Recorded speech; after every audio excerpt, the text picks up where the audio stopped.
My mind is set, my grind is set, my heart on ice cold. I'm only here to even the score. Whoa.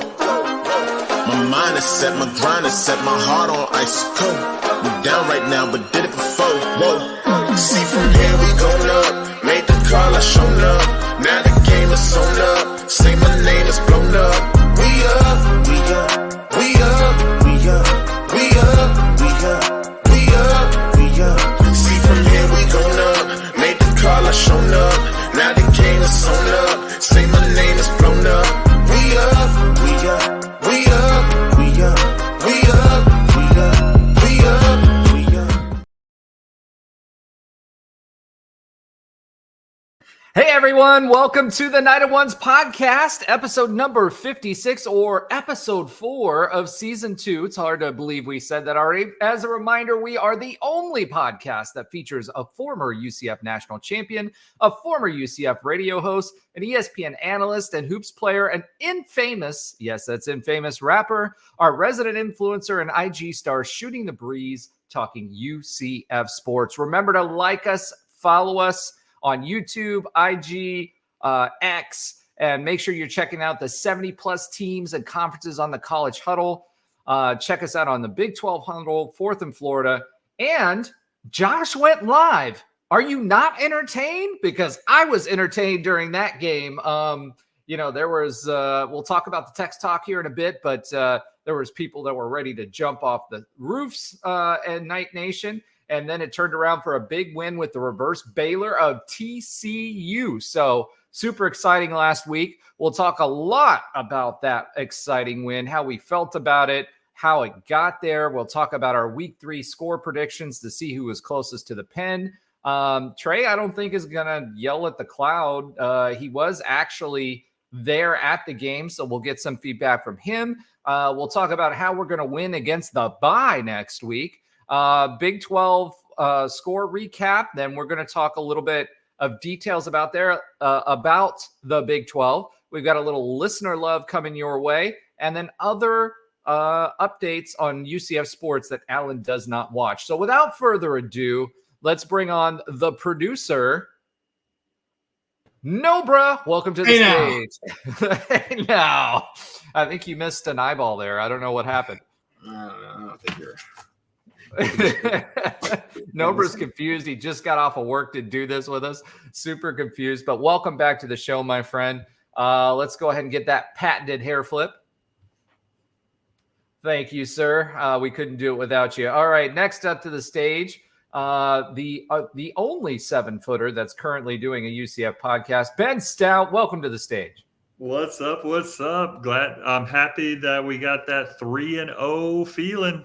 That 3-0, my God, this week. 3-0, my God. Yeah, for sure. All right. Next to the stage, someone who has felt that feeling before from the field and is also a former UCF football player, Trey Neal. What's up, Trey? What's up, guys? What's up? How you guys doing?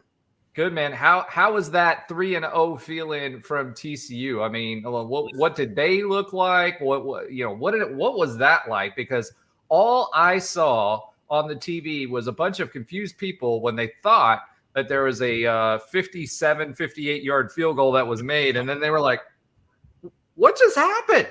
Yep. It was awesome. It was a crazy environment. Awesome game by our guys.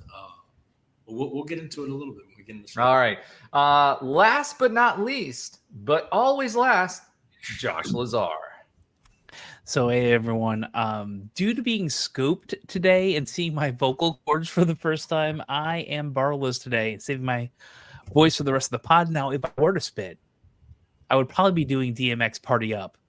And if you really want to just close your eyes and imagine that, like Dino Babers, maybe you could do that in your own car. Our next UCF head coach, Josh Lazar. People, I'd love to. Yeah. Well, my defensive coordinator would be Trey Neal. That'd be great. Hey now. So he gets sideline passes for real this time and gets paid.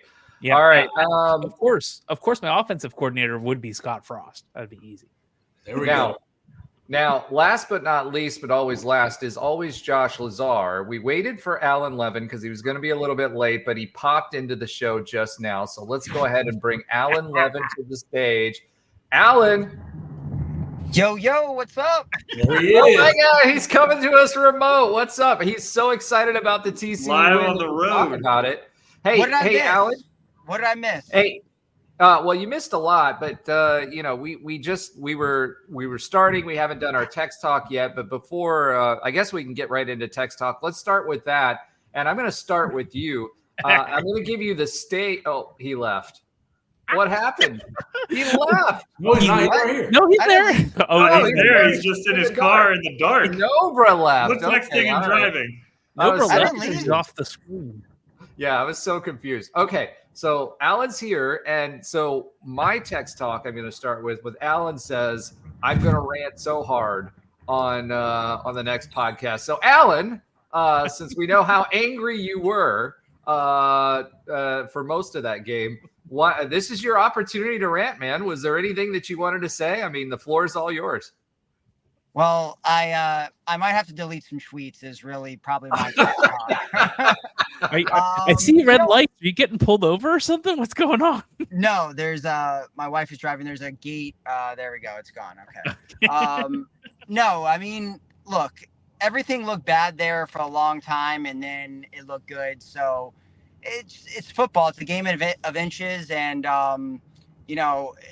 the way that we pulled that out was absolutely amazing. But we're one field goal miss away from me ranting like crazy. But obviously, I don't know what you guys have talked about so far. What have I missed? Or are we only in the text talk? Nothing. portion, or what? We were waiting on you We to just got pop started, in. man. Yeah, we were waiting for you to pop in because you said, "Hey, I'm going to pop in," and then we I waited didn't 20 want to miss minutes. this And one. then, I didn't want to miss this one because this was an epic win. I think this is one of the best comebacks in UCF history. It really reminds me of the Louisville game in 2013 when we came back from also 21 points. So to pull out this win, I think it means a lot for the program. I think it gives us a lot of confidence moving forward, but I still saw a lot of negatives in that game. So that was probably my ranting aspect when we get into more of the specifics of the game. all right, awesome. Well, so first of all, shout out to your wifey who is off camera for driving so that you could pop in. So thank you so much. Yeah. And let's go ahead and get the rest of the text talk going. Ben, let's go with your text talk. What did you have for us this week? It was certainly lively. Yeah, it was lively. I'll keep it a little simple. It was right before the last drive. I said special plays there by Pace, and then I said, "All right, KJ, time for your Bortles moment." And boy, did he ever have that! Blake Bortles was just so known for the last minute drives in that Cardiac Knights team, and we were able to. I was just really impressed with that last drive, just in general. I mean, we're definitely going to get into it, but just the ability to, you call it stubbornness, you call it whatever you want, but just the sticking to the run for so much of it. I mean, I had my 10-year-old son next to me on the couch, and he goes, "Why'd they run that play again?" It was just another run play. Like it was another run play by RJ Harvey or something that got about 3 or 4 yards. And I said this on the text talk a lot. To me, it just all seemed to be leading up to those last 2 plays of that drive. So certainly the 3 tackles by Pace to kind of shut down their last drive.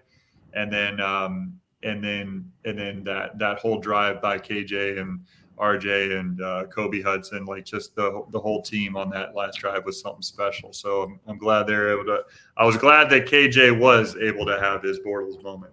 All right, so I will say I do not advocate betting. I know Alan does, but I don't. I do. Per se. But I did have a cigar on this game. So in my other text talk with my marketing team, one of the businesses that I own as a marketing team, it was a big game. And to tell you that all of them were watching was, kind of shows you what kind of stage we were on this week. and had a bet with a guy for a cigar. And man, I was getting it most of the first half. And all I kept saying was, I'm not worried. They're going to come back. This team's built very much like an SEC team. You know, it's going to wear you down. They're going to run it. They're going to impose their will. And Sonny Dyke said after the game, you know, that basically the defense got tired. The TCU defense got tired. We wore them out, and that's exactly what we're designed to do. And that's what SEC offenses do.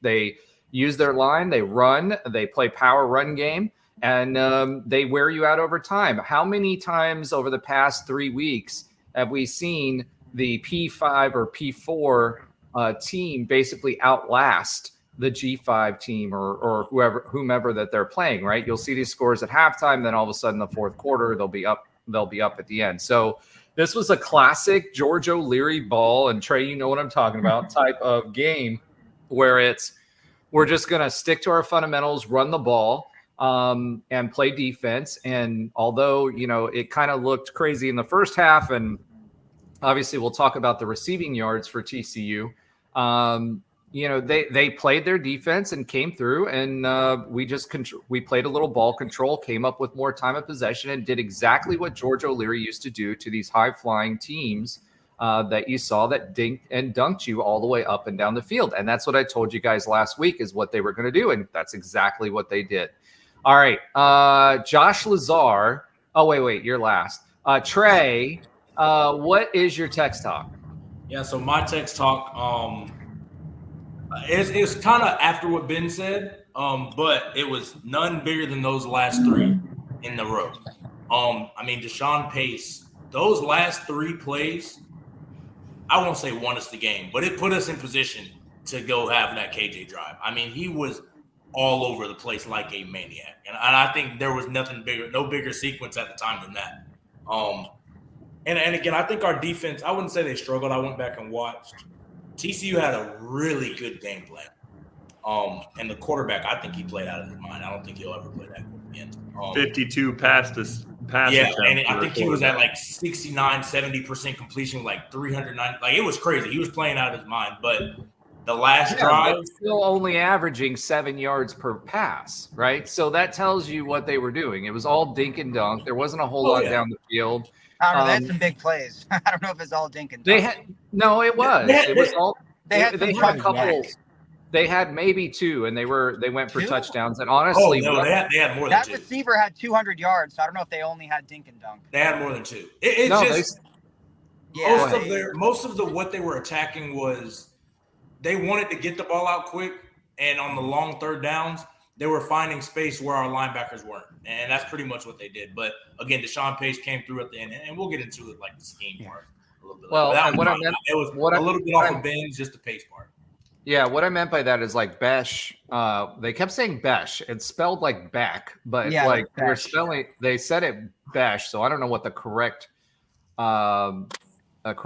verbiage is there. But yeah, he would sit down in the soft coverage in our zone, and they would throw it for 10 or 20 yards, right? But in that range, it was the middle of the field, and he would just sit down in the zone and then catch it. But what I'm talking about is like you didn't see, but maybe two really longer than 20-yard passes. One of which was, I don't know how that guy caught the pass. Number one, it was between two defenders, and he got that one. And then there was one where the guy had to adjust in the end zone. That was also a tough catch. So, they did what we expected them to do. Instead of doing a pitch, they threw it out for the screens, and it was very reminiscent of what you expect from that type of offense and what we saw from folks like Scott Frost without the running game. So it didn't help that we were playing so soft in coverage either. We were pretty much conceding all those throws. There was no press. Now the second half, they started to do a little bit of that, where you'd see guys press, and then you'd bring Tennyson down, and he blitz or whatever. But the rest of the time, you're right. I mean, we didn't do that. We just sat in soft coverage to make sure we kept the play in front of us. And I think we were hoping our guys would would put pressure on the QB, and he was just getting it out too fast for that to happen. So, it was definitely a scheme play, and there was definitely some adjustments made in the second half, and we won the game. All right, Josh, what was your text talk? I imagine it's going to be somewhat humorous. No. I there was a lot of humor in there, but so kind of in the first half, kind of in the first half. See, you're supposed to put it in the chat. Kind of in the first half, I said we did just about everything wrong, and we're down 14. So that tells you about the time frame. I texted that. All we need is the defense to actually hold, and we can come back. Yep. And at around 31-13, when we're in the third quarter, I predicted basically the entire thing. Said score one, stop one. I know it's going to be hard to do. We do that, we get some momentum. I think we have a shot. Miss either, and I think we're done. Because I didn't think we were still out of the game at this point, and that was like that edge of. I think that was right before basically the 2 throws to Kobe that they were like a 1 minute drive. If I remember correctly. Yeah, you were like, there's the score, and now we need to stop. Yeah, it was good. Yeah, it was like score and then stop. And that's to me, that was the crux of the game within the game. Like at that point, all they needed to do is score one touchdown or one 8-minute drive, and it was done. One last point on Sean Pace. I don't think he got credit for that third tackle. No, right. And he should have, because that guy's knee was down. It should have been 4th and 5, and he should have had 3 tackles in a row. I mean, obviously slowed him up to go to 4th and 2, but that if they replayed that, it would have been 4th and 5, and he would have had. He thought he got the tackle too. Did you see him celebrating? Hit him? He was celebrating. He thought he got the tackle too. Well, he did. He just didn't get credit for it. And I will tell you, someone, I don't know if it's particularly shooting the gap, but when he went in front of or behind from his angle, the 2 offensive linemen to tackle the screen pass, someone in the NFL did that exact same thing. I think it was someone on Tampa Bay, actually, if I remember correctly, in that Tampa game. I'm like, I saw this yesterday. So it was wonderful, and we'll talk more about it. Yeah, the big thing there, especially towards the end, and people don't realize in the second half, is we held them pretty much to 3 points at that point in the second half. So it was a tale of 2 halves. UCF played a whole heck of a lot better. One of the things I told you guys last week is, TCU plays really, really good halves. But, where they're dangerous is if they can put it all together for 2 halves. But I think part of it wasn't necessarily that they did terrible the second half. Their offense was clicking. I think our defense just stepped up and made plays, right? We always seem to be a step short on the first half, but the second half we made some adjustments and we got a little bit of pressure to get them out of their rhythm, and it worked. So, really, really, really exciting game. I was excited from the opening kick, and for me, 35-34. I mean, it's a Big 12 game. I told you guys this offseason, Trey had talked about the strain and making sure you were doing the extra, and all you heard about was in the offseason was, how the guys were being pushed so that they would push through in these tight moments, and how they were focusing on their whys to make sure that they were close and connected, and, all of these different things. And then the conditioning, right? So they were really pushing the conditioning. And it's funny, there was a clip during the game of one of the coaches, I can't remember which one it was, who was talking to the team. They were like, we did this during the summer, we're fresh. He kept saying that over and over to them again. And, you saw TCU's players, they looked worn out. Our guys did not. So other than, obviously we rotated well, although that there was certainly a questionable rotation, and Gus called himself out for that. Towards the end, because TCU was definitely slow rolling their guys off of the field. There were several different plays where we had less than 7 seconds to get a snap off. And before it looked like Kobe A should have had a touchdown before the half, but he ran the wrong route, and that was on him. And then, on our rotations, it slowed it down, and it really took a lot of time off the clock and kind of rushed us as well. And because of that, everybody was freaking out, about Gus and his, I don't know, his coaching, whatever. And he called himself out on it. He said, "Hey, I screwed that one up." So he recognizes it. We all recognized it, and it was extremely frustrated. But UCF beats TCU 35-34 on the road. Believe it or not, this is only the second Big 12 road win, and second legacy Big 12 win. And obviously we proved to 3-0.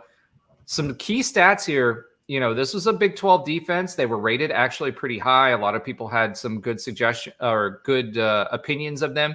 We still put up 519 yards of offense. Last year, we put up a lot of yards, but we didn't score in the red zone. This year, we were able to turn those over into points when we weren't having our field goals or extra points blocked. Okay, so let's talk about that special teams for a second here. For those of you that you don't know, one, there were some missed blocks. They were doing some overloads to one side on special teams, and there were some missed blocks. But also, Boomer still kicks the ball low. Like, that's part of the problem is the exit velocity when it comes off of his foot, the angle is extremely low. And if you're in the NFL, that's not going to fly, right? So that's a part of this. So Boomer's got to figure out how to get the angle on his kicks a little bit higher. The second thing with that is it seems like we're slow to kick. Whatever his his sequences as he kicks, because one of the things that's important for kickers is repetition. And like golf, you want to make sure you're doing the same thing over and over again. By the time the ball's snapped, whatever his sequence is, it almost seems like he's a half step or a step slow that allows those defenses to come up and block those field goals. So we've got to clean it up. Whether he's kicking and he's making the field goals or not is moot if you can't even get it past the line of scrimmage. At the end of the day, that's got to be a takeaway, because we would have been ahead even the way things went. We would have been ahead at almost the entire game had our kicking game done. Just kick the field goals it was supposed to kick. They weren't hard field goals. I mean, one of them was longer, but well within the range of Boomer. But you can't have blocked field goals. You can't have blocked extra points. It's just, it's something that has to be fixed. That being said, 289 rushing yards at 5.4 yards per carry for the team.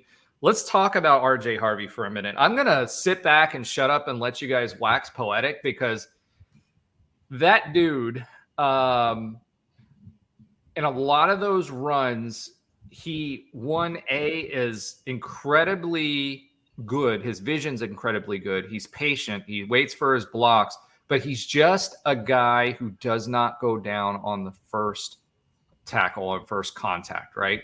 He pushes through the line. He pushes through tackles. He would lean forward for an extra 3 or 4 yards every time by just pumping his legs and doing things that you're supposed to do as a running back. So, if I'm someone else and there's someone that's 5'9", if I'm a defender, 5'9", 200 and some odd pounds, he's coming at me. He's got low center of gravity. He's churning his legs. It's going to be hard to get him down.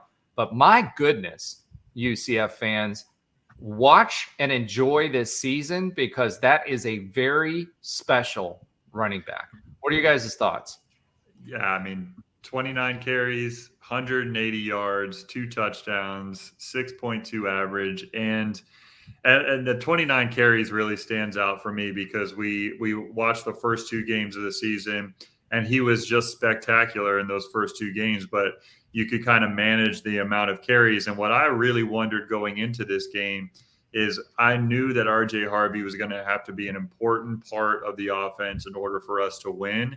And when push come to shove, like we're probably going to have to, he's probably going to have to exceed the amount of carries that we kind of predicted, as far as like him being managed on that front to get him ready for the next level and all that stuff. Like, we need him to, in certain situations, to really be the bell cow for us. And he showed it in this game. like I said in text during text talk, like I said over the text messages on like just reflecting on the game, I was just I was kind of it was kind of perplexing when you watched it, just the commitment to the run. But you got to give Gus a little bit of credit there that he just knew what he had, and he knew that he was going to wear this team down because RJ is just that good, and our offensive line and just the punishing runs that he was doing eventually would either set up a big play, which it certainly did on those last two plays of the game on offense for us, or just be able to set up a bigger run and get us in the right position from an offensive standpoint. So I think he's for sure it might not even be using the word dark horse at the moment, but he's definitely a dark horse Heisman candidate. It just seems like he's built to continue this and sustain this the rest of the season. And I'll knock on wood as I say it, but like I just really feel like he's poised to have a very special season for not only us but just nationally. Well, third in rushing yards in the country. Miles Montgomery did come in. They were trying to put their rotations in. Miles Montgomery tweaked something. He did come back later in the fourth, but Penny Boone kind of took over. He did well. Yeah, he had some great runs during that sequence for sure that he came in. He really contributed. Yeah. So with all of that being said, I think that kind of switched the load to RJ Harvey to make sure he was carrying it. The other thing too, you mentioned the rushing attack versus the passing attack.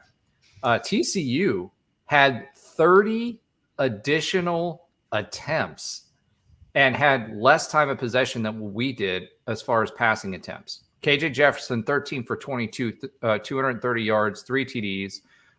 Josh Hoover, 35 of 52 for 402 yards and 4. Now, again, the difference being KJ Jefferson, one of the things that we were looking for when it was Mackenzie Milton time or any of our quarterbacks is you want to be averaging somewhere between 10 and 12 yards per completion. He's just over 10 yards, whereas Josh Hoover, 7 yards. So, when you're talking about how guys make a difference, KJ Jefferson, obviously most of his passes, everybody who watched the game saw that it was in the second half. And he really put the team on his shoulders, right? So when he needed to, he went out there and did what he needed to win the game. And here's the thing. I told you guys this. He did this at Arkansas. I watched him do it at Arkansas over and over again in 2021 and 2022. And I told the guys in my other text thread that I was betting the cigar on. KJ Jefferson is the guy who you want to have the rock at the end of games because he is just going to keep pushing and he's totally cool under pressure. So, Trey Neal, as a former defender and safety, what do you have to say about RJ Harvey? I think you have a unique perspective, on all of this. Yeah, I mean, the guy's a stud. I mean, let's just get that out of the way. I think what makes it unique is he's not the tallest guy, so he hides a lot behind the O-line. And he's very patient. Like you said, he has great vision. So all of that plays to his strengths to where he can just wait on that hole to open, and he just explodes through it. Pause. He just his agility, and he has a great burst. I don't know if he's like a 4.3, like 4.4 guy like AK, but he's fast. But his burst, I think, is just as explosive. And again, we were, like you said, Ben, we were worried if he was going to get the full, the full amount of touches. And I think Gus is like, listen, in Big 12 play, this is the horse we're riding. We're going to go as far as RJ Harvey's going to take us. And I mean, the amount of running we're doing right now, that's the way it seems like so far as well. So I think he's a stud. I know it's a problem to tackle him just because low center of gravity, built to the ground. And he's not like a skinny guy. Like AK was a smaller guy. RJ's every bit of 215, probably 220 pounds. So and it's muscle. It's not like he's a little bit solid, I like to say. He won't, like KJ's, we will say he's solid. RJ's built strong and very well to do. So it's special. we're gonna have to enjoy it because again, this is definitely his last year, and until we see him on Sundays. But yeah, I think I can't wait. It's crazy to see it because I've seen so many great players. Just throughout the years, we've been able to experience these kind of great players, and just seeing him, 9 touchdowns through 3 games is crazy. Yeah. I mean, he's on pace for a lot of points. Well, one of the things Ben didn't mention is that he also had a receiving touchdown as well. So not only was he doing it on the ground, but he was there, and that's really what sparked our comeback. Really was that catch by RJ in the end zone. That's what gave life back to the team. And the other thing about KJ too, people don't realize this, he had bruised ribs. He was playing with most of the game, so he got kind of hit early on, which is why he wasn't running as much. I mean, you watched him. We almost had a triple option game going on there early on with KJ, and then he was tackled and had bruised ribs, and he just did it through the air. So he can do it on the ground, and he clearly can do it through the air. Josh, what were your thoughts? So a lot of the things that you just said were great. I'll start on that and work my way backwards. We did not have to rely on KJ being a running threat, even though he's there as a running threat. He did win the game with the team throwing through the air, right? I mean, more throwing touchdowns than we might have expected. And I love the fact that it didn't just have to be KJ on the run or triple option-ish, I love that. Now back to RJ, which is just, when I saw him in practice in spring, Trey was accurate. Warchan approved. He more muscles than I expected on a human being. Like I was almost startled, to be honest. And you can see that in Shells, you can see that development over time when we've seen him multiple years. Like, the year that he was out the entire year, we thought this breakout year was going to happen. And I'm not saying it's completely reminiscent of Kevin Smith, because that was a 2007, I believe. That season's just insane. But that's also because he had 30 to 35 carries almost every single game, and he was the offense. There wasn't too much else going there. So we have more than just RJ, and I'm glad we have RJ. I feel like he's going to get that 20 to 25-ish carries a game. He could probably score a touchdown on a wheel route every single game. I think we've actually scored a touchdown on a wheel route every single game at this point. And I feel like Penny Boone in there doing some work, right? Miles, if he didn't get tweaked, he's been doing great. We just have too much. And the only thing I thought, and I think a lot of fans thought, that we had to shore up prior to the defensive fun we had at that last game, was KJ being a threat in the passing game. I think that everyone is going to key in on making KJ win through the air. Yep. And the last game that happened, we just won it. So it's really amazing. And I'm excited for him. I'm excited to see where he goes, both as a UCF Knight and where he goes on Sundays at some point. He's definitely going to get he's going to get some shine, and however that works, it does. But it was great to see. And as low as you fans probably felt in that first half, and we were here too, and Alan was way over the top on that, maybe a little. I feel like we as a fan base needed to see RJ kill it. Alan said he wanted to rant on this show, and I gave him the opportunity. You're being nice. Going to get into it. He said you're being nice. It was a little more than that. Yeah. That was probably the nicest thing he said all evening. That's for sure. He to his credit, he also said it on Twitter too. I am not calling it X. So anyway, for RJ himself, it's amazing. I feel like we're going to get more and more of that, and I feel like he's going to have one of the best running back seasons that you can reasonably have in the way college football is played now. I don't think we're going to have too many non-option teams that are going to have a 2,700 yard.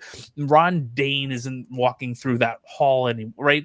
There are just not that running back that gets 10 or 12,000 yards in his career for one team is just not happening anymore. So, all right. So hold on. I got the side chat. No one knows who Ron Dane is? Oh, I know who Ron Dane is. Come on. I'm telling you what do you want us to do? Like celebrate that you mentioned Ron Dane? No idea who that is. Hold on. I want you, so people listening now, I want you to put in the comments whether you know who Ron Dane is. I need, without looking it up. And don't Google it. This is a scientific experiment. Do not Google it. I would say that our audience, I'd say hopefully, this is when we do polls, a quarter of our audience probably knows who Ron Dane is. We'll see. We'll see. But we're just not getting these prolific scorers that are at the same team that have a running back specifically that have these 2,000+ yard seasons every single year. And I do think RJ has a shot at a 2,000 yard season this year. I mean, think about it. We said if he got over 1,000 yards this year, that like this season, that we would like consider him like top 2 running back in UCF history, right there with Kevin Smith right behind him. And he's got 448 through 3 games. He's got 450 yards through 3 games. And I know the first 2 opponents are there, but like, my goodness, I mean, TCU is no slouch. And it was on the road, and he had 180 yards when we needed every single one of those 180 yards. Yeah. So, I mean, there's something special going on there in that running back room in general, but RJ Harvey is definitely the captain of that ship. Yeah. All right. So RJ Harvey, one of the things, since you guys mentioned it, moved into a tie for 4th in career rushing TDs this week. And solo 4th in rushing rushing yards in UCF history. So, he definitely is starting that process of cementing himself as a premier back and a legendary back when it comes to UCF lore. And remember, this is a guy who transferred from Virginia. He played his first season as a quarterback, had to learn how to be a running back. He played a little bit of running back when he was little and younger, but at the college level, he had to learn how to do all of that. So hats off to him. Can't say enough about him. And that strong running game, 11 of 16 on 3rd down. So I want to kind of throw some stats out there for people. I know this kind of felt weird. It felt like we didn't do well offensively, but let's kind of look at that real quick. So as good as TCU did in the first half, we were 11 of 16 for our 3rd downs, which was almost a 69% 3rd down conversion percentage. You have that, you're going to win a lot of football games, which was better than what TCU had. We put up 519 yards versus 460 for TCU, despite 230 of ours being passing and 289 of ours being rushing. We held them to 58 yards running. They averaged 3.4 per carry. That's right where we expected them to be. And we won the time of possession game. So I know it felt worse that we did worse than what we actually did. We missed some scoring opportunities in the first half as well. Probably 2 touchdowns, etc. But this team offensively, you've still got a team that put up 519 yards on a P4 defense and held time of possession and had a 69% 3rd down percentage, which was higher than TCU's in spite of how everybody felt about it, right? And won the game and came back and won the game. I mean, it's just this offense moved the ball both on the ground and in the air when we needed it. We could hurry up. We played the time of possession game. And hats off to the coaching staff and Gus Malzahn for this, because we ran the ball to get ourselves stabilized and back into the game. And then we went to the air when we needed it to be able to move the ball and speed up the game to get us in position where we had about 4 or 5 minutes left in the game, and it was anybody's game. So hats off the entire offensive coaching staff. Yes, we had the time management issue before the half, but honestly, masterfully called, sticking to what we did well, and defense, and a strong running game is going to win you a lot of games. Yeah. And we proved that this week. What did you guys think about overall about how the team did with regard to our offense this week? How would you rate this offense this week? I think TCU was just so over the top early on that I think people forget how well this offense actually did against a P14. I mean, to me, you go ahead, Josh. Okay, I go first. And now I'm going to get muted. So listen, he's drinking. Here's the thing. So Trey, remember, Josh always goes last. That's not true. So, No, he can go. It's all good, Josh. Go ahead. all right, Josh, go ahead. We don't need dead air. Trey doesn't want to take the bull by the horn, so go ahead. I will be succinct. This offense looked like it had potential in the first half and basically tripped over and fell down multiple times.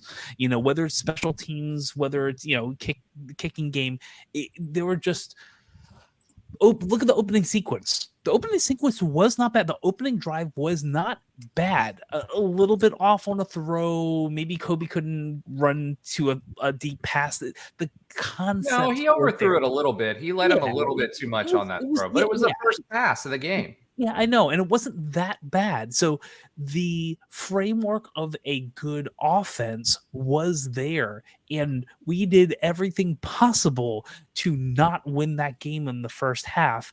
And that reverse happened in the second half where we were lights out. I believe that is a accumulation of wearing down the defensive line through running attack. I hope some changes, light changes. I know Sonny Dyke said that it was the exact same offense. I'm sure it was similar enough, but maybe the calling structure may have been a little bit different. But we all saw what we saw with our eyes. Trey live, everyone listening, probably not. In the second half, if we can have a complete game on the defensive end and any part of that second half for a full game, few people are going to beat us. So no turnovers. That's the other big part of it. No turnovers. I mean, that Pittman fumble-ish was close, right? But yeah, he got his ankle down. It was down. TCU fans, if you're listening, his shin was down. So by law, and they blew the whistle before everybody had tried to recover. So it shouldn't have been reviewed anyway. But at the end of the day, even under the review, he had his shin down, so it wasn't a fumble before he lost control of the football. Yeah, and that's the offense I think we as fans have been waiting for to see in Gus Malzahn's offense. Like, you've seen it in a couple of games with JRP and RJ, and that all work out with Javon Baker and Kobe. Like, you saw a little bit last year, but not enough of it. And I feel like we now have the lines and we have the defense. I know it's hard to say a defense that gave up that many yards and it looked like so wide open is an improved defense. I actually think it is. Trey can give you the facts of whether it is. Alan would disagree with you. At least the text talk, Alan would disagree with you. So Alan. Yeah. That's why I think about the offense. I feel like if we see a fraction or like a significant fraction of what we saw in that second half and we can put together whatever's in the first half, there's not a lot of losses on the schedule left. ESPN FPI would agree with you. They have us winning every single game the rest of the way out. Alan, what were your thoughts on this defense? Is it improved or is it not improved? Yeah, first of all, I thought I have zero problems with the offense, but the defense, I still see some warts there. I know we were all hyped up after the first two games. They looked really good. I think as much as we talked about how the first two opponents were weaker, I don't think we really gave that enough credit or enough talk that all right, we played Sam Houston State and we played New Hampshire. And the defense played great, but I think in the first half, they completed every single third down conversion, maybe outside of one. Yes, the defense played better in the second half, but when you look at, the statistics there, I mean, the fact that they converted 10 of 15 third downs, there was a ton of chunk plays. I think, they had 2 wide receivers who played out of their mind, and their quarterback, give them credit. Their quarterback is really good. I know we have a lot of good quarterbacks in the Big 12. That Hoover should be talked about more. I mean, to me, he looked like a top 5 quarterback in the league. And this is a league that has some really great quarterbacks. And the wide receivers made some good catch. I think his last name was Williams, who made that one catch where he was like opposite of his body and stuff. So there were some really, really good catches. But the defense concerned me in this game. I think the second half adjustments were good. And the fact that we limited them to, 6 points in the second half or 9 points, something like that, was promising, kind of second half Randy style right there in the second half. But I still saw a lot of warts there. It wasn't with tackling or anything like that, but 13 points, by the way, Alan. 10 points in the third and 3 points in the fourth. Well, it's because they scored that first touchdown really quickly in the second half, and that's when we were like, "Oh crap, man!" Because we were like, "Oh, we stopped them in the first drive." No. And then they scored so quickly in the second half, but then we shut them down from there. We did. Now, I don't know. I still saw some warts on this defense, like where I don't think how our defense played is going to fly. Like, I don't even think that was our toughest road game. We have West Virginia on the road. We have Iowa State on the road. We have Florida on the road.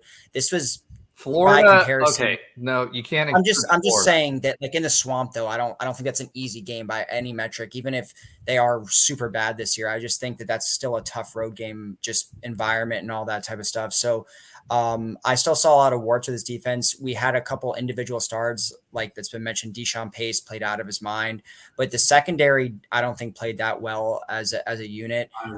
We did not get any pass rush. I don't care how quick they got the ball out. Like, if that's going to be the thing where they get the ball out, because we've talked about that for 3 games now, where all the offenses that we played have gotten the ball out super quick. So that's why we're not getting any sacks. We have 1 sack in 3 games now.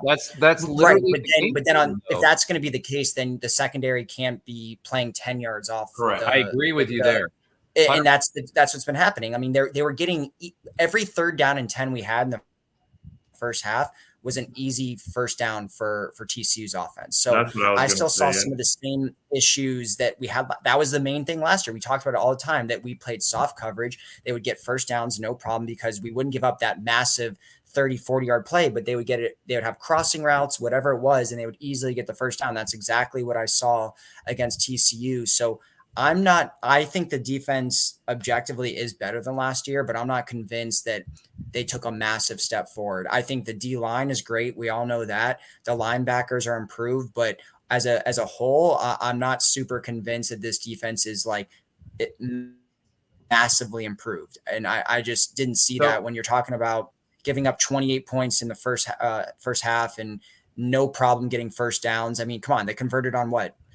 70% of their third downs. That's not a great statistic. No, they didn't actually. We it was 10 of 15, it was 11 of 16. So whatever that. Yeah, we had 69%. They had 63%. So we actually outperformed. Okay, that's a lot. I mean, it's still pretty bad. 63% is not great. No, I agree with you. And so, like, to your point about Deshaun Pace, 11 total tackles, 8 solos, 1 tackle for a loss. However, Sheldon Arnold up next, 7 total tackles, 5 solos, and then Ladarius Tennyson, part of the secondary, 7 tackles, 3 solos. When he got in, he was really good. Quadric Bullard, 6 total tackles and 2 solos. So the thing that impressed me about this defense, especially in the second half, is that we were tackling well in space. We didn't need gang tackling. Ethan Barr, Sean Pace. That was the difference between last year.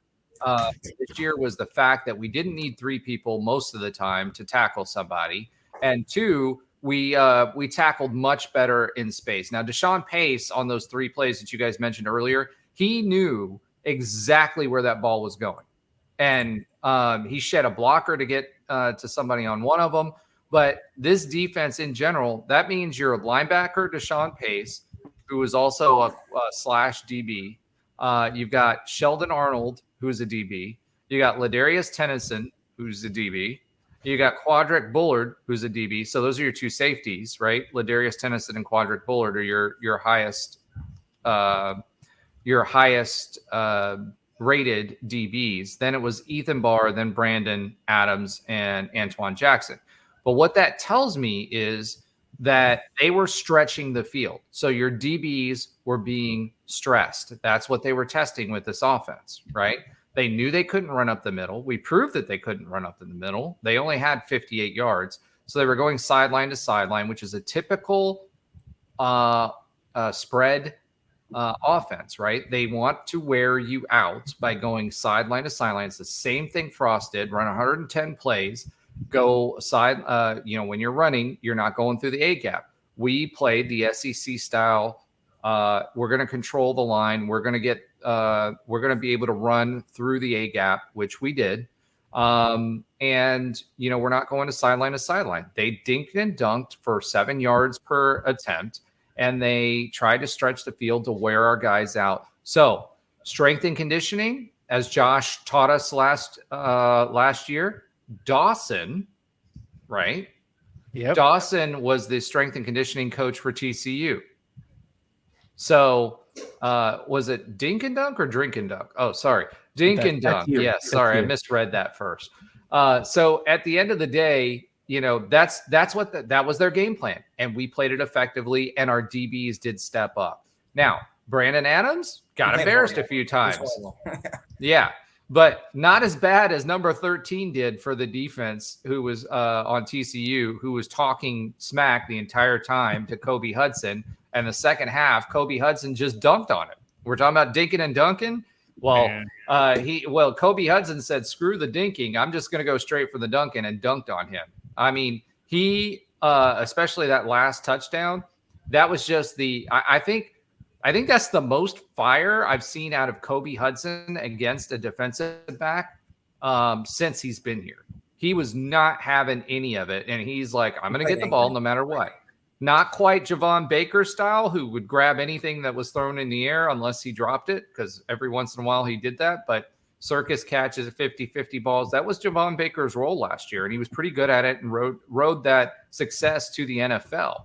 But Kobe Hudson wasn't just the finesse receiver in this game. He made some tough catches, 2 of them that pop right off the top of my head, and he wasn't having any of it. And I think that's the attitude of this team, and that's the difference between this team and last year's team, whether it's on defense or offense or otherwise. Yeah, I also think it's another difference that's shown in what you just talked about is that, like, Kobe Hudson's going to get a lot of one-on-one coverage this year because of how special our running game is. Like, they're going to have to stack the box. They're going to have to, always be looking in the backfield for a handoff to one of our running backs, and in particular RJ Harvey. And so, I mean, the commentators in the broadcast talked a lot in the second half of, man, they're really just going to try to continue to guard him one-on-one, and this is what happens. And so I think that him being being able to match up with the defensive back across from him and not really have to worry about a whole lot of safety help is going to work out to our advantage this year, because he is a special athlete himself. And, as Alan said, I mean, the kind of trio of stars that we have, RJ, KJ, and Kobe, like they really performed well throughout this game, and in particular in the second half. And we kind of kicked off this segment talking a little bit about defense, and I'll agree with Alan. Like, that was one of the things that you guys notice a little bit more details than I do watching the game as far as scheme goes. But one of the things that I just really stood out to me defensively is it just felt like whenever TCU needed to get a first down, they were able to do that. Whether it was 2nd and 7 or 3rd and 8 or whatever that may be, it just seemed like whenever they needed to get a big first down, they got that, up until, of course, about that middle of the third quarter where we started to get a little more momentum on our side. Mm-hmm. But that type of stuff, if we don't clean up against good teams, is going to really bite us, because that stuff is really demoralizing. it's just as demoralizing as what we can do to our team, our opponents with the running game.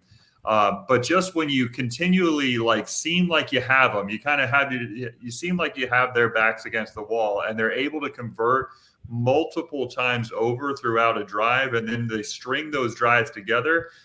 It not only wears out the defense, but it just kind of demoralizes the defense. And that's something that we should look at this game. And I know that we will, look at this game as a point of emphasis to clean up moving forward, because that part to me is much bigger than giving up a big play here and there. That stuff happens. But Ben, if I can offer you, because you said you don't notice as much as what some maybe Trey or I do, right? Sure. One of the things that I want you to, and I want you to continue your point, right? But one of the things that I kind of want to point out is this defense specifically, I think, was schemed because they knew they were going to get their playmakers in space, right? And they knew that they wanted to do that quickly before the pass rush got there, because we knew that their offensive line wasn't as good as our defensive line, right? And I think that the reason they did what they did and the reason they were playing off is because they knew they were going to get them in space, but they didn't want them to break a big one. And they had trust in the offense to be able to control the clock with time of possession.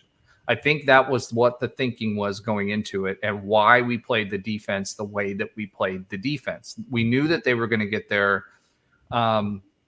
receptions, but we held them as far as their yardage is concerned. And you think about this, you go back to what we're talking about offensively.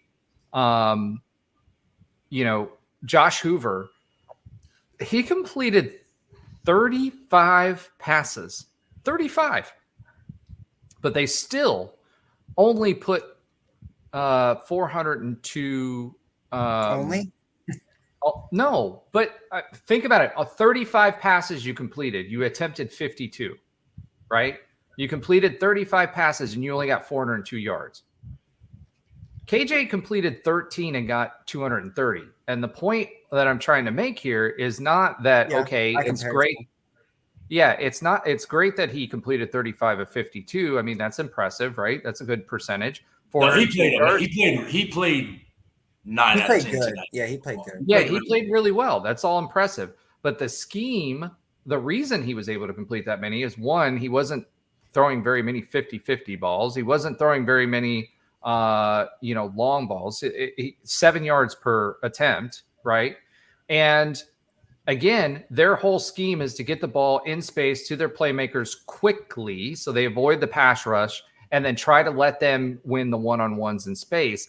Our defense is set up so, hey, we're going to try to disrupt them, but they were getting the ball out too quickly. So if we're going to do that and we're going to focus on that, and we know their playmakers are shifty in space, which they were, and they proved that, then we're going to have our guys sit back a little bit because by the time the receivers that they were throwing it to a lot of them were sidelines right by the line of scrimmage or within 5 yards of the field, and you can bump them within 5 yards of the field or 5 yards of the snap, right, on the line of scrimmage.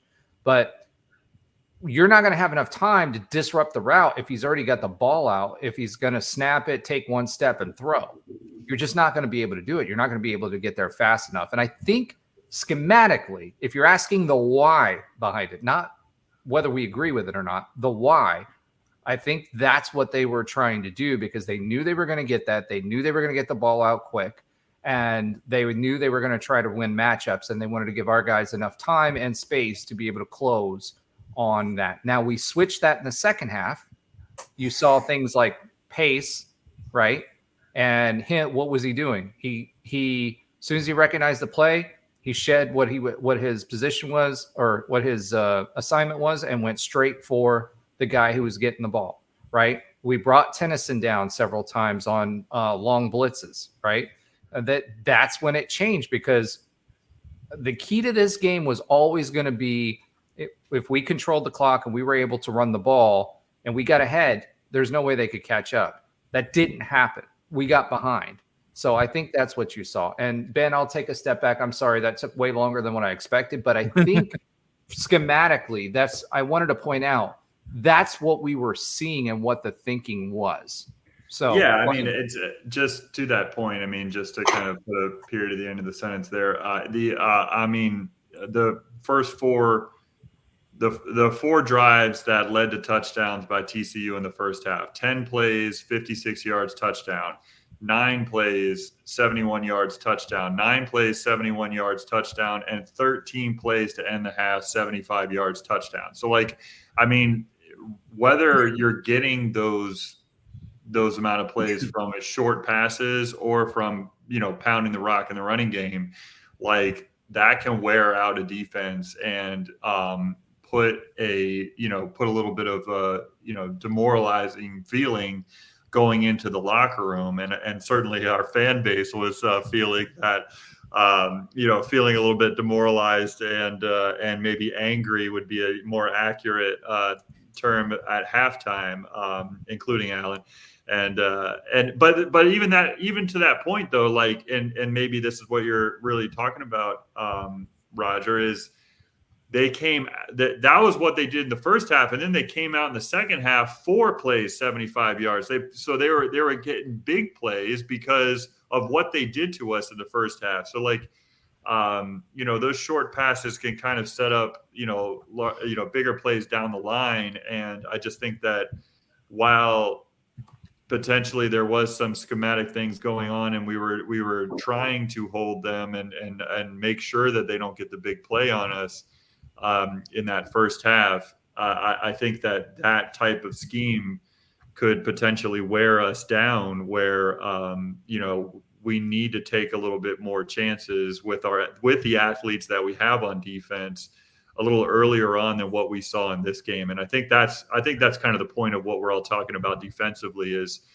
is what worked in the second half. Like you said, Deshaun Pace getting to the ball quickly, using our athleticism, using our speed that we have on defense, and trusting our guys a little bit more instead of laying off. I think that's something that we're going to see. We're going to hopefully be able to see as we match up with these teams down the line. Yeah, I think. Oh, go ahead, Alan. Sorry. I think, like, the one big takeaway I had, and I don't know if this was talked about before I hopped on, but like, I think one of the things is we vanquished a couple of demons. We were able to win on the road, and we were able to win a tightly contested game, which is something we had a huge problem with last year. I think the confidence that this is going to give us for the rest of the year is so important. That something that we can't really even measure right now. It's going to, kind of play out in the rest of the season. The fact that UCF knows now that they can come back from 21 down on the road and win, I think is something that's going to really be so crucial for the rest of the year. It's something they couldn't do last year.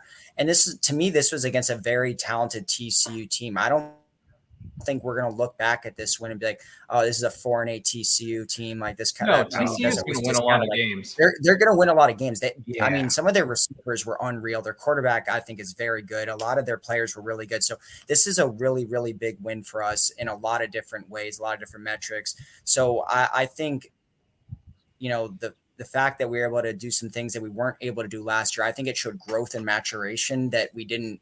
That, we're waiting for this. We were waiting to see, like, all these new players. We got all these, big steps we're supposed to take. I think that played out in this game, regardless of how the defense looked and regardless of some of the warts that we showed. That to me was the biggest takeaway, is that we were able to do some things that we couldn't do last year. Yes, I think the defense still showed some problems that didn't show up in the first 2 games that I'm still concerned about.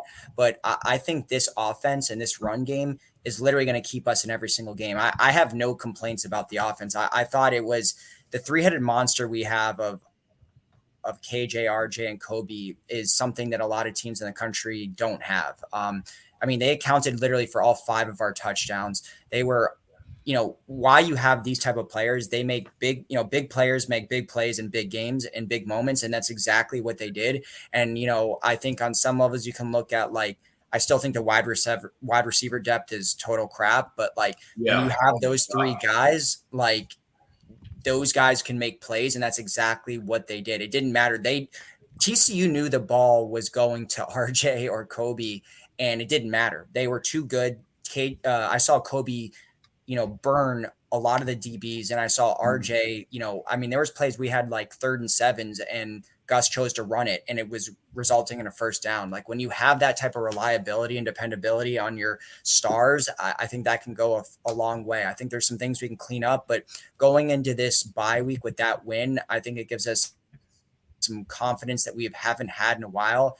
And I think we have a lot of hope going into this next stretch of the schedule, where this can be a good team, but I still have some concerns, but I really saw some growth that I didn't see that last year when we were down 21 or down 14. Like, I don't think we could have held on like we did at this time. We would not have won that game last year. We would have won that game. And that's what we talked about last year over and over again. And this year, now I'm finally seeing that one game, I think this will pay dividends that we can't see right now. Yeah, this is one we're going to look back on if we have a special season, which we of course all hope we have. Like, I think this is the game that we're going to look back on and say, okay, we like proved to ourselves that we could get to this level if we can do that and continue this on. And I'll agree with you about the wide receiver depth. I will agree with you wholeheartedly. I will say, though, Randy Pittman had some amazing catches or some big time plays in the game. And so from the tight end position, we've got a great option there. And what did I tell you guys? That was going to be part of this. And we've seen it all 3 games. Like, we finally leaked Pittman's the tight end. Huge. Yeah. And not only that, but what he does with the ball after he catches it, right? He's a punishing guy. Doesn't turn it over.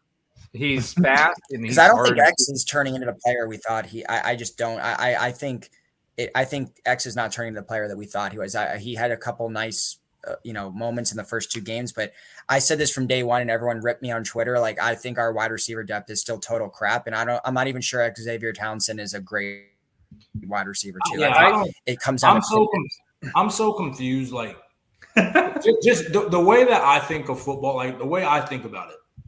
This should not be a hard team to stop in a sense, because you just load the box and double Kobe. We literally don't throw the ball downfield. The only person we throw the ball is to Kobe Hudson.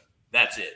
Everybody else, it's misdirection with Randy Pittman sneaking out, RJ Harvey sneaking out on the wheel, or simple throws. Like, as far as if I were game planning our team, I would commit to stopping the run and take away Kobe and make somebody else beat you, which that's where I get worried, because when we start playing, we go play Utah. They're a really good defensive team. Oh, yeah.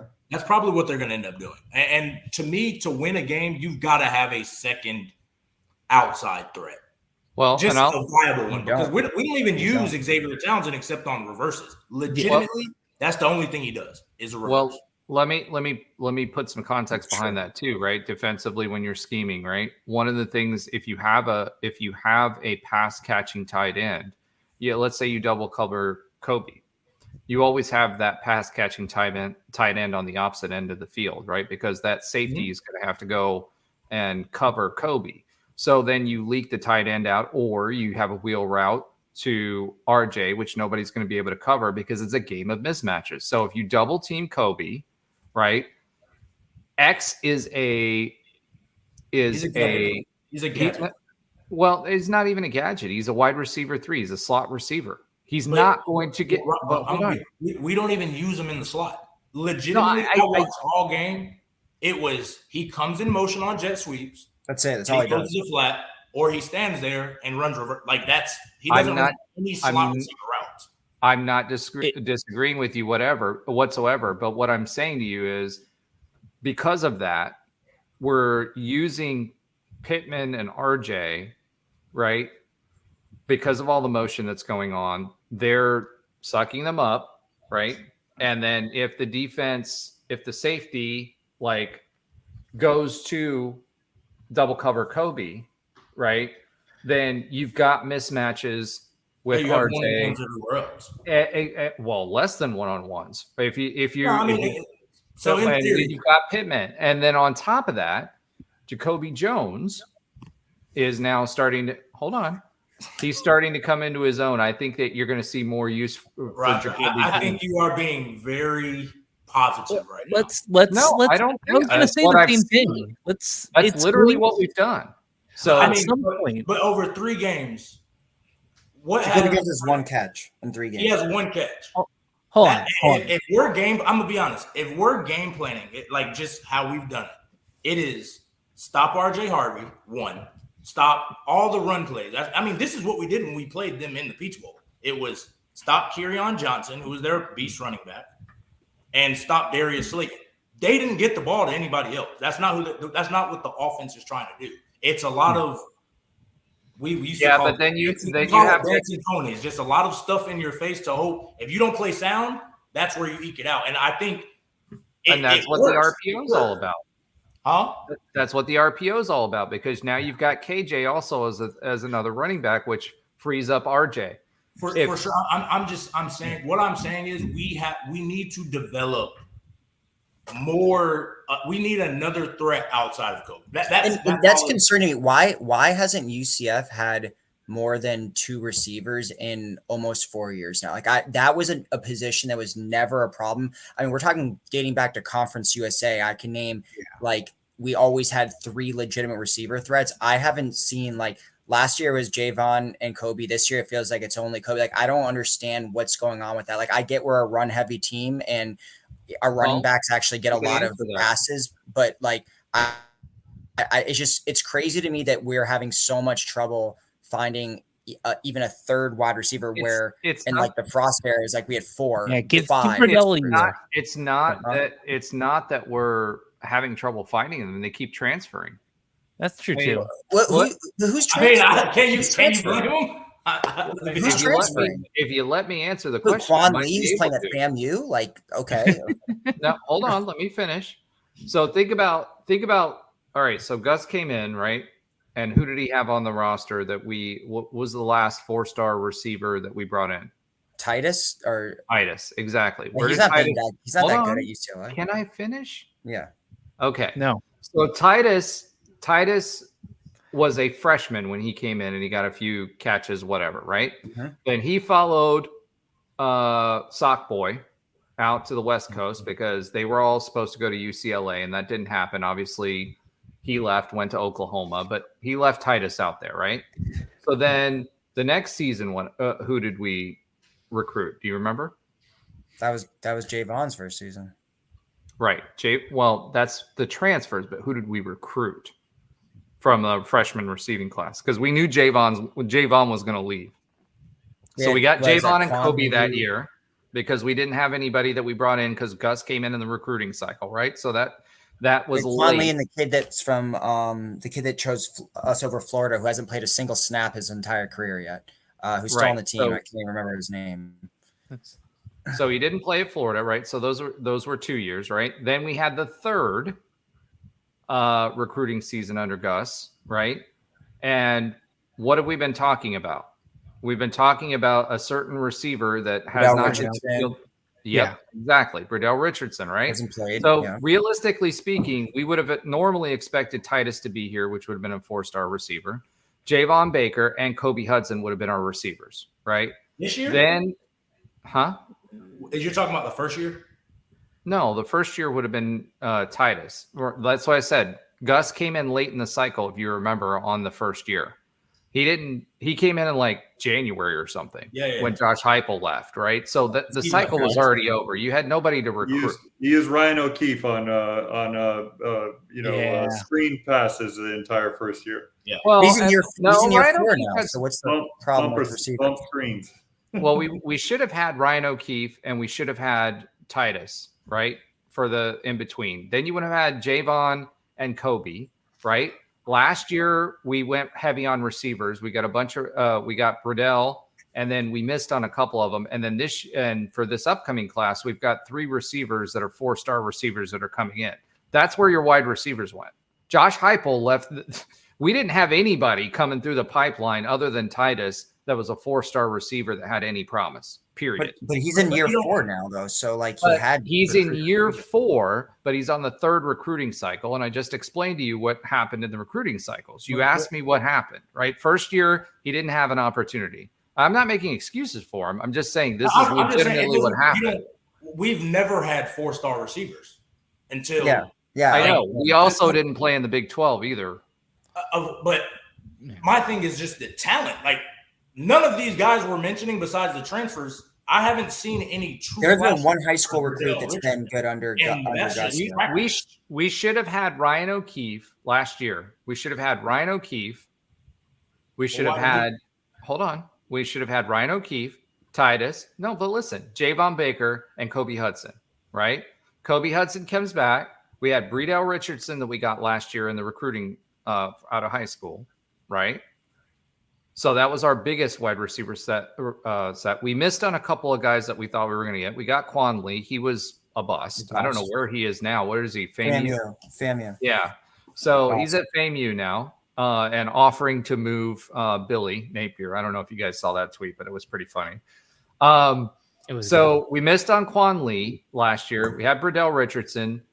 He obviously did a lot of things in the offseason. He wasn't ready. Okay, he's going to be here next year. Plus, we've got 3 additional wide receiving threats that we're going to bring in. So that you asked why we are where we are. We missed out on an entire season. We had 2 other cycles. One cycle we had 1 hit. The other one we didn't. And then we had 2 transfers that we weren't expecting. That's why where we are. I'm not sure that answers it, though. I don't understand. I don't want to speak for Alan and Trey. I think that what we're talking about here, though, is like, what has Gus shown top wide receiver recruits around the country that where you have the ability to spread the ball out and they're gonna be able to eat. Like, that's the thing. I'm a big time receiver.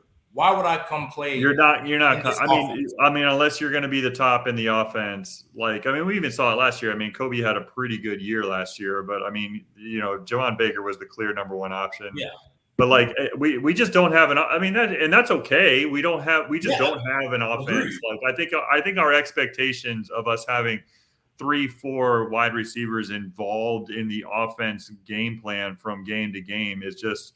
Maybe it's just because we used to have that. That's why we're used to right. And I'm just saying that maybe with Gus Malzahn, what we're just going to have to realize is that we don't have that anymore. Like, that's not our style of football anymore. What our style of football is power run game.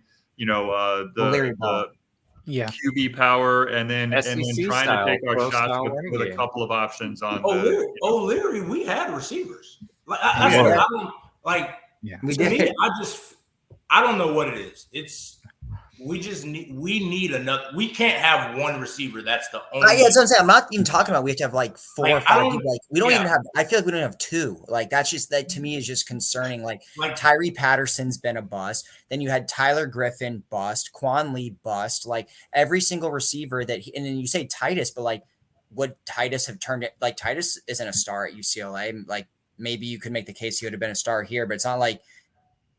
Even if we kept him, what would he have been? Anything? I don't know. And that was also not a Gus. Totally didn't click for me that was that Hawaiian kid until you just said UCLA. I totally forgot who that. Yeah, like, and he's and that just maybe that shows who he is. But O'Keefe is the only one where I feel like that was a loss. Like, if we had O'Keefe like that, I think he's like number 5 all time in UCF reception. That was a big loss. But Titus. But think of why did O'Keefe leave? Because he wasn't utilized much. And that's my thing. Like, we're talking about how great O'Keefe was. Gus didn't utilize him correctly, and he couldn't. I mean, you had Dylan Gabriel that was supposed to still be here, but that was a totally different offense. And Dylan Gabriel left, and O'Keefe left as soon as Dylan Gabriel left. He didn't wait until O'Keefe stayed another year. No, O'Keefe was here when we played Florida, and Dylan Gabriel didn't play Florida in the bowl game. That's true. He had the peace sign. Yeah, that's true. Yeah. Yeah, that's true because he did the Otis thing. That's and again, right. He was here with Mikey. That was Mikey Keene as a true freshman, though. That was Dylan Gabriel got hurt that year, and he left before that bowl game because he left after the Cows game. Yeah, and then Ryan O'Keefe left. Oh, he did. Ryan O'Keefe's last year, correct, was Mikey Keene's the year that Dylan Gabriel got injured. That's true. Yeah, that's right. So he went to BC, and then he got injured. And that lines up. Yeah. Because he went with, and then Tommy. I guess what I'm trying to say, I'm not really complaining because as long as we win, I could care less what we have. I don't care how. Running backs are so good, it doesn't matter. We're just analyzing what we see, what we can improve on. To me, if we want to, because I think we're a conference contender. I mean, like you said, ESPN has us predicted to win the rest of the games. I could comfortably say we could run our way to the conference championship. Offense is not our problem. Defense is going to be it's not the our question problem. mark. It just annoys me. I mean, but like, I don't think we can run our way to a national championship. When we play, let's the magnitude of teams we're going to play if we make the playoffs. Let's just walk down hypothetical road. We're playing Georgia. We're talking Ohio State, Alabama, Texas. Dude, Georgia almost got beat by Kentucky. Don't talk about Georgia. You can't. We use almost Georgia got beat by TCU though. Like this week, you cannot use Georgia. You can use Texas, but don't use Georgia. But regardless, what I'm saying is these teams are not just going to let you run the ball down their throat. You're not going to go SEC football on these teams built for the on these SEC teams. And as great as we are, as great as we've gotten to it, we have to develop something outside of Kobe Hudson. That's all I'm asking. We do. We have to develop. That's my thing. I just want to develop. I think that's Pittman. But hopefully. It can be Pittman. I'm not saying it, but the way we're utilizing him now, it's a lot of most of the guys outside of Kobe were sneaking them out and a lot of tricking the people. Not Kobe is out there, hey, go win a one-on-one. You're that good. We need another guy that can do that. That's what I think it's less about that, honestly, and I think it's how Gus wants to play with who he's got at QB because he can. I mean, you basically could run a triple option with KJ, and you have people like RJ, you have people like Penny Boone, you have people like Miles Montgomery in the backfield there with them. So it's a true RPO. And we wore him down initially, and then, hey, you're going to crowd the box. What are we going to do? We're going to throw it. We did it in the second half. Look, we're a run-first team. I agree on all that, and we have running backs that can catch the ball, and they actually have all of our running backs have more catches than all of our wide receivers besides Kobe, which is fine. It's just funny to me that we bring in, like we talked about before the season. It's like we bring in Javarius Johnson, who led Auburn in receiving. We bring in Jacoby Jones, who led Ohio in receiving.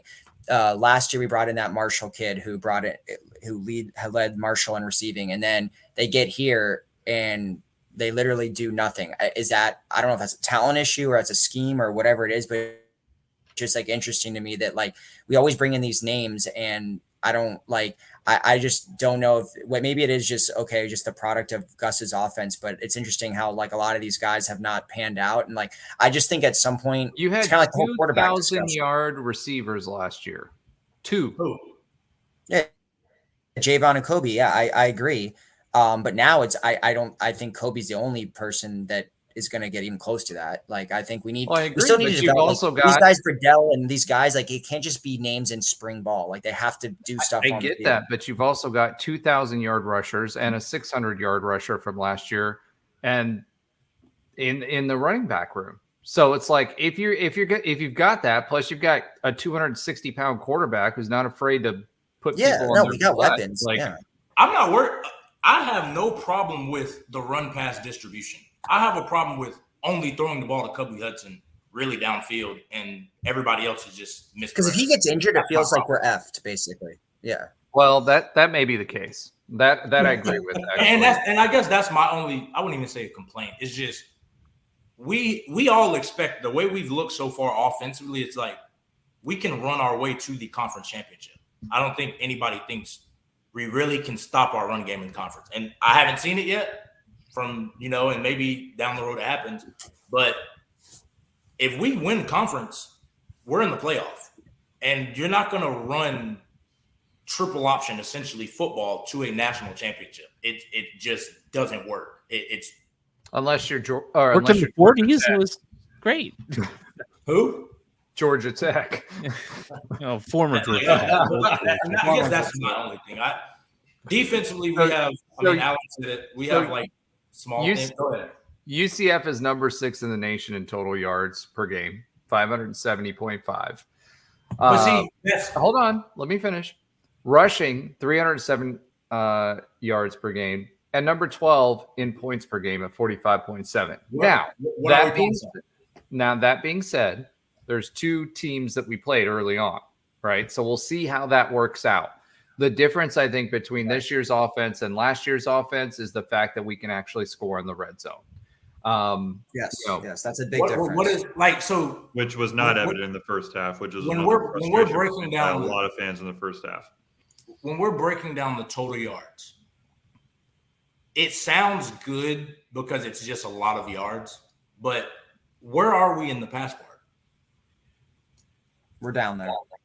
Well, we really didn't pass all that much in the first two games. We actually did better this game than we did. This game was our season high in passing yards, which is somewhat encouraging. I thought the distribution was a little better, maybe not attempts wise, but yards wise. I mean, KJ played a lot better. Everything went to Kobe essentially, but the passing game looked better. I mean, Kobe's such a weapon that he could be that guy that gets like a 200-yard game and the passing game looks good. So if we can stay with between 10 and 12 yards per attempt, that's really the sweet spot for championship teams. And so far in each game, in spite of the fact that we've only had, the first two games, we didn't have that many attempts, we've still averaged over 10 yards per attempt. Yeah. So as long as we can keep that going, and we really haven't needed to do it. That doesn't mean we can't. It just means we haven't needed to. We haven't needed to. So I'm not really worried about the offense. that was just a side point that just has annoyed me for a couple of years because I went to school here in 2007 when I was like, wide receiver is what we were known for other than DB. It's just crazy to see the caliber of athlete that we get now and how attractive our program is, where it's just weird to kind of see this lack of receiver. Like when in 2007 you had, 2 or 3 guys were going to the NFL, and that was and they were also developed over 3 or 4 years versus just that's true. That's true. Get it right. Is the talent there, but the scheme isn't? Like that's the other thing. It's just like, are we not going to involve a second, third receiver as often as what we got used to? I don't think we do. I agree. I don't think we do. Part of our game plan. Yeah, I agree 100% with that. And I think that's why we use Pittman, and that's why I think we use RJ in those wheel routes, is because we've got them crowding the box. So if they're going to crowd the box, let's go ahead and use those players that they can't cover, right? Because the corners and safeties are going to be covering the wide receivers. That's really what I think all it is. But we'll see. Outside of, it's crazy to think that, Kobe's averaging 103 yards per game and he's averaging 23.8 yards per catch. Like that guy, he's got some drops too, which is crazy to think about. Like, he would have more than the 2 touchdowns if he didn't drop a couple already, but yeah, 23.8 yards average per catch. Pittman's averaging almost 16 yards per catch. That's big time for a tight end. And that's the big thing, right? So instead of having multiple receivers to take pressure off of Kobe, we're getting them to crowd the box. And so Kobe has room to work and on one-on-ones, either on 50-50 balls, or he has one-on-ones on being able to get loose because those defenders are coming down into the box. Last thing I'll say is just, I think, Xavier, I think potentially part of your frustration, Alan, and it's understandable, is like, while we've seen little flashes of it against weaker opponents, like what has Xavier Townsend really done? Like, and that's where it's like, it just seems like, it just seems like he's got something there. He's got the talent. He's got some explosiveness in him. And we've seen little glimpses of it against the New Hampshires and the Sam Houston States of the world. But like, when are we going to see it against Baylor, against a TCU like we just saw? But like, when are we going to see it in a bigger game? I think that's where it's like a little bit of the frustration. -2 yards receiving this game. Like, I just want to see him run routes like that. Truthfully, he doesn't run any routes. It's just jet sweeps and reverse. Like, and for somebody that's so explosive with the ball in his hands, even the simple, a slant route and just get the ball in space. We did have slant routes the first 2 games. I'm just saying. We did have that the first 2 games. Yeah, but again, why does it disappear now? I just don't think that's the game plan. So we'll see what happens throughout the season. I just don't think that's the game plan. I think our strength is our running back room, and we're leaning on it, and a running quarterback. So, all right, let's talk a little bit about Week 3 score predictions. who was closest to the pin. So last week, Trey was a little aggressive last week, 49 to 7. Wait, no, hold on. I think. Wait, those aren't updated. Is that- They're lower. They're lower. Oh yeah. Keep going lower. They're down here. Here, I'm gonna move them up. Hold on 1 second. Oh, okay. Here, it's right. I just put it under it right here. All right. So, oh shit! I can't read that. That's blinding Hold my on. eyes, Alan. It's yellow. Hold on. Might be. Change How's that? How Okay, that's better. many people? All right. So black and gold score predictions for last week. Josh had the score as being 34-24. So pretty close on the good guys. Little off on the bad guys. Ben was at 31-21. So he was a little low for everybody. Trey, 34-20 good guys. So again, almost right there, closest to the pin on the good guys, but not so good on the bad guys. And he copied Ben. Me, I had us at 38-21. So again, I was low on the bad guys, high on the good guys. But again, I was betting on us getting out ahead and controlling the clock. Nobra, the producer, 35-24. Pretty and good. Alan, 31-23. So with all that being said, Nobra, the producer, was closest to the pin this week. Yeah. I don't know what he's doing with his thumbs right now, but 35-24. I got Bob Barkered. You did. Let's go. Where's the guy? $1 bet on Bob Barker. I got Bob Barkered by 1. The dollar holla. So Nobra won the dollar holla. So congratulations, Nobra, this week. You do not have to buy steak. Everybody else, we're all pretty much in the doghouse. All right. Let's go ahead and move on and talk a little bit about our week 4 preview, which is the bye week. So for me, the preview this week is fix the kicking game. Number 1, get healthy, make sure bruised ribs are taken care of. Do the little things, take care of Miles Montgomery, and get ready for Colorado. Again, Colorado, which is the following week, which is our next game, is going to be tough because they are a passing team. So we're hoping that those defensive backs, really tighten up because that's going to be the challenge for next week. All right. So I think we're going to win against the bye. What do you guys think? Yeah, remember that was a big thing as part of the 2017 season. Can we win against the bye? I think we may beat the bye. I'm not 100% sure, but I feel pretty good about it. All right, so let's talk a little bit more about Big 12 football scores. So Oklahoma State wins big over our nemesis, the Golden Hurricanes, 45-10 at Tulsa. So they overcame the 12 fans that were there rooting for Tulsa. Cincinnati beats Miami of Ohio 27-16. And for those that don't know, that's actually a rivalry game for them that goes back literally over 100 years. So that's a big deal for them. And they're ending it too. What's that? They're ending that rivalry too. Yeah, unfortunately.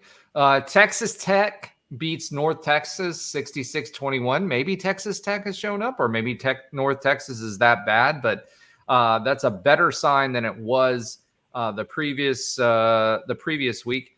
Pitt beats West Virginia 38-34. West Virginia should have won that game. They were behind most of the game. Then were up by 10 in the fourth quarter and lost. I actually watched that game.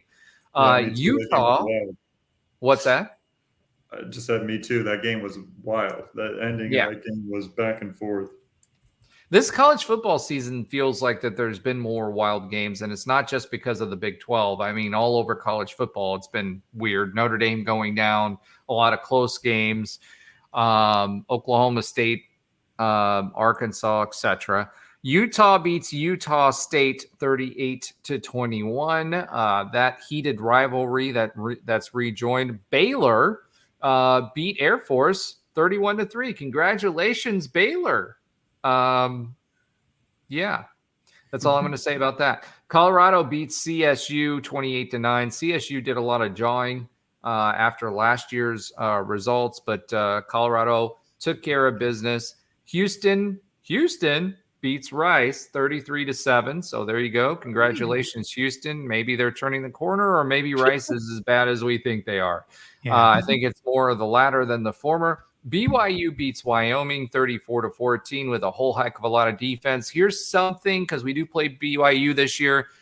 BYU's defense is pretty good. Their offense may not be great, and they had a running back or several running backs that were injured, but their defense is pretty good. So something to keep an eye on. Kansas, Andrew, we should have had you on this show. Kansas loses to UNLV 23-20. Come on, Kansas.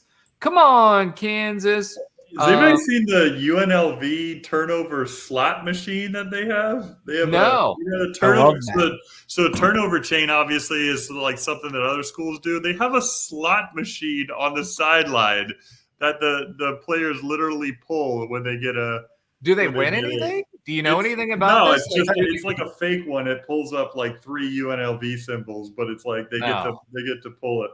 It's ridiculous. So it's rigged just like Vegas. Okay. Yeah, for sure. So Kansas loses to UNLV. I don't know what's going on with Jaden Daniels, but he's got, again, turnover city for the third week in a row. He's not the Jaden Daniels that we saw 2 years ago. I'm sure if UCF were to play them next week during the bye, he would turn up and be a Heisman candidate. But probably.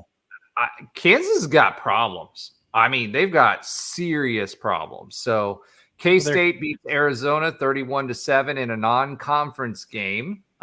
Reminder that this was a non-con game that was scheduled before the Arizona moved to the Big 12.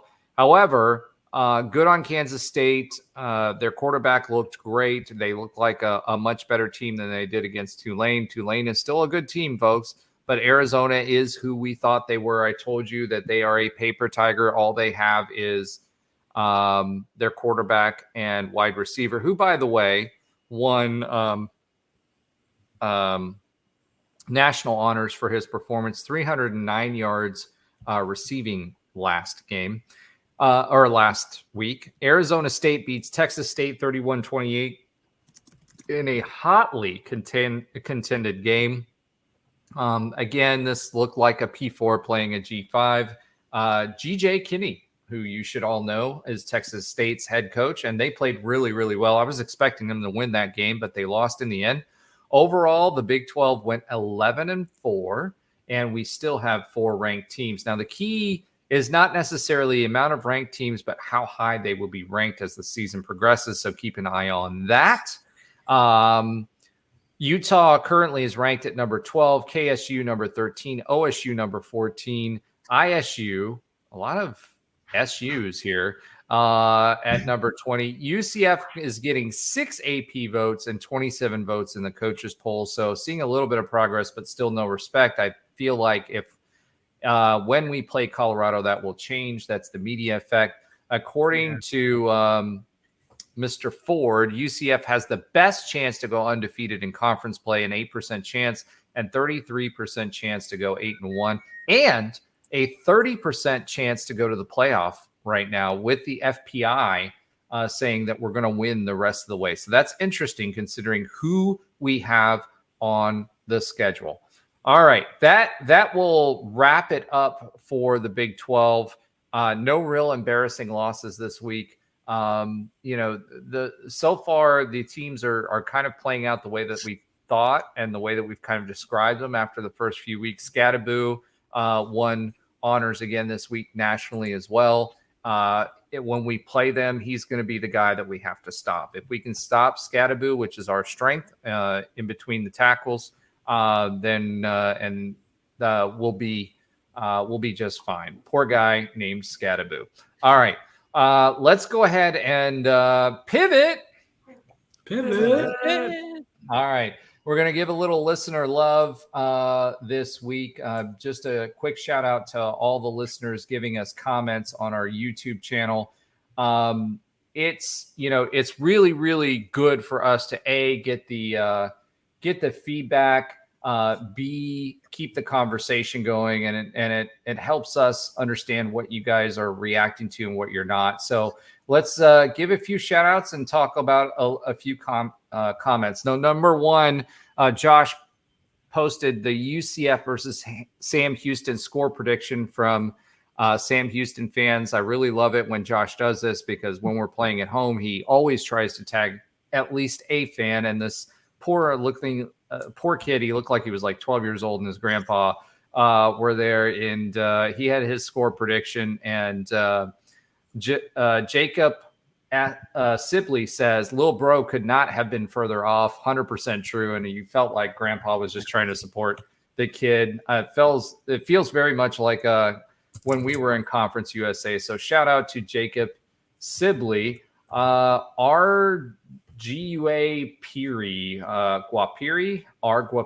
I'm going to go with that. He said, "I wish UCF would get some real uniforms instead of that ugly, dull, boring black they keep wearing." Well, you got all white, fresh and cleans this week, so let us know what you think about that. Pitstoner 1974 says that Ben says like way too often. So there you go, Ben. There's a little feedback for you there. Pitstoner also says they ran for over 100 yards against Stanford, but one of you said they can't run because O-line isn't good enough. Very odd opinion. Gave him our thought process behind that, and that was basically their line didn't play great in those games. 3.3 yards per carry against Stanford, and they also only averaged 3.4 against LIU, and they only averaged 3.4 against us for 58 yards. So it looks like that was a good read. And then Josh posted his immediate reaction on UCF beating TCU on the road. This was post Waffle House Josh. He did post a live. We do have some things to work out on that. We're going to probably put that through StreamYard so that folks can interact. But he says our Guapiri says, "On the road," quotes, means nothing in American sports nowadays. I tend to disagree. I responded to the comment. I tend to disagree with that.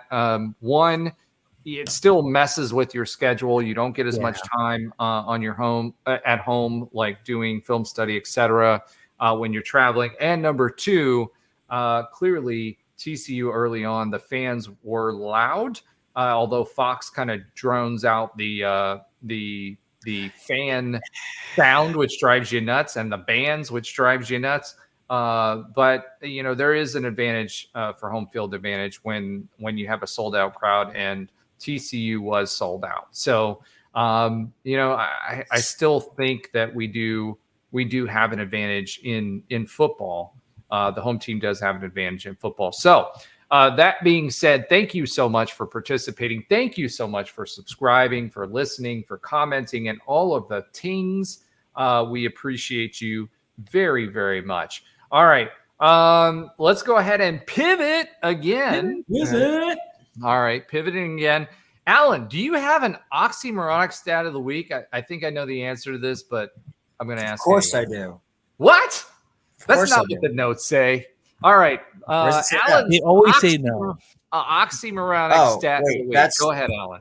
Yeah, we have to erase. That was from like off season when there was nothing to talk about. Okay. It's the season. All right. So RJ Harvey, we know, is on a pretty historic run right now. We all kind of unanimously agree that he's going to be the second best quarterback second best running back in UCF history. Behind Kevin quarterback on the team. I don't know what's going on with. Oh, that's true too. He could be the second best quarterback on the team, but second best running back in school history after, of course, Kevin Smith. So started to look at the statistics. So obviously, after this past game against TCU, RJ has moved into number 4 all time in touchdowns, rushing touchdowns, and number 4 all time in rushing yards. He's pretty close to number 3 in both categories, a little far off of number 2, but something, if he continues on this pace, he should get there. But the real question is, can he get to number 1 in touchdowns all time. Now, yards is going to be unattainable. You'd have to average 222 yards per game for the rest of the season in order to topple Kevin Smith. I mean, if he was in Conference USA, he might be able to do it. That's true, but it's not going to happen in the Big 12. But touchdowns is interesting. So he is at 29 touchdowns. Kevin Smith is at 45. Now, RJ right now is averaging 2.6 touchdowns per game through 3 games. So if he continues that, he would actually end up with 47 touchdowns career-wise, which would surpass Kevin Smith by 2 touchdowns, and he'd be the number 1 rushing touchdown in all of UCF history. It could happen. So it's interesting to see. So when you talk about Kevin Smith's historic season in 2007, I looked at the first 3 games because we've had 3 games this season so far. The first 3 games, Kevin Smith had 490 yards, 7 touchdowns, and 5.8 yards per carry. RJ is at 448, so not far behind, at 8 touchdowns, so he's actually at 1 more, and averaging 7.6 yards per carry. That's because Kevin Smith averaged 28 carries per game, and RJ's only at 19 carries per game. So he's actually being way more efficient than 24K was back then. So, and then it is interesting to note, though, RJ, has played these first 3 games haven't been great. Kevin Smith's first 3 games were against NC State, Texas, and Memphis. So 3 pretty good opponents there, and he still had those numbers. Yeah, so interesting to see. But I think before the season, we all thought that, Kevin Smith's 45 touchdown career would be uncatchable. But with RJ averaging pretty much 2 touchdowns a game, it is possibly attainable. I think he's going to do it. I think he's going to do it. I think Gus is going to try to make him. I think Gus is going to. I just looked at the schedule because when we get to like the 2-yard line, it's Wildcat RJ Harvey 1,000%. He's going to steal. Yeah, he's going to steal at least 1 a game just from that. And then you get. I don't know. I think he's going to do it. I think he averaged 222 yards per game to get to. No, that's unattainable. That's not a smart goal, Alan, as we like to talk about. That's not a smart goal. I think if he had 1 more season on top of it, he would beat it. But he would. Yeah. So I think the touchdowns, though, I think he's going to get it. I think he'll like 46. I think once he gets close to it, Gus is going to be like, just get him the ball. Let's break this record. Yeah, just feed him the ball. I don't feel like mathing right now, Alan. So was that 2.6 and you carried it out throughout the rest of the season? Was that including like assumptions on a bowl game or that was not. I only included 9 guaranteed games left. Yeah, so we've got some extra games in there. So yeah, that to Trey's point, that might actually we're halfway to a bowl game, people. Yeah. That's true. So with the bowl game and potentially a conference championship and potentially a playoff run. Let's go. Hey, I'm still upset that we're not going to have the Pop-Tarts Bowl. I'm just going to put that out there because I really, I want a reason to go buy a Pop-Tart, and 2, that's just the coolest thing ever. And they knocked it out of the park there. Yeah, it's much better than being covered in a bucket of mayonnaise. So let's just put it that way. All right, Josh. Let's go ahead and pivot. Oh my gosh, that was weak. Do it again. Pivot. Oh my God, you guys are terrible. Terrible. Okay. Terrible. All right, so Josh's sometimes funny fact of the week. Josh, take it away. I should do that in Charles Barkley voice after the terrible. All right, so terrible. I'm going to start with the question, give you some notes, do the question again. How many times has UCF won 2 games versus a power conference? Well, the Power 5, whatever you want to call it, right? Going all the way back. And its history in the first 4 games of the season. So, until last year, UCF has had scheduled multiple power conference teams during its non-conference schedule to boost up the things needed to get into good bowl games. UCF currently has 1 win versus P4 competition now that we're in a P4 conference. So again, how many times has UCF won 2 games against power conference teams in its history within the first 4 games of a season? I know 20. I know. Oh, that year they beat Stanford and Georgia Tech. That was 1 year, right? 2018. No. Hold on. I'm I'm going to say never. Great. I'm going to say bro. never. I don't think we've ever done that. I thought we've In the first 4 games, one. I'd say first never. 4. What was the I'd year say we zero. beat? What was the year we beat Stanford?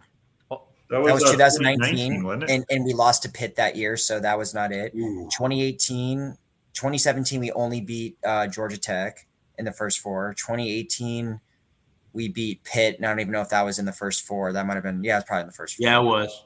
But that wasn't too. I think never. I'm going with never. Wait, 2013, we beat Penn Lost to State. South Carolina though.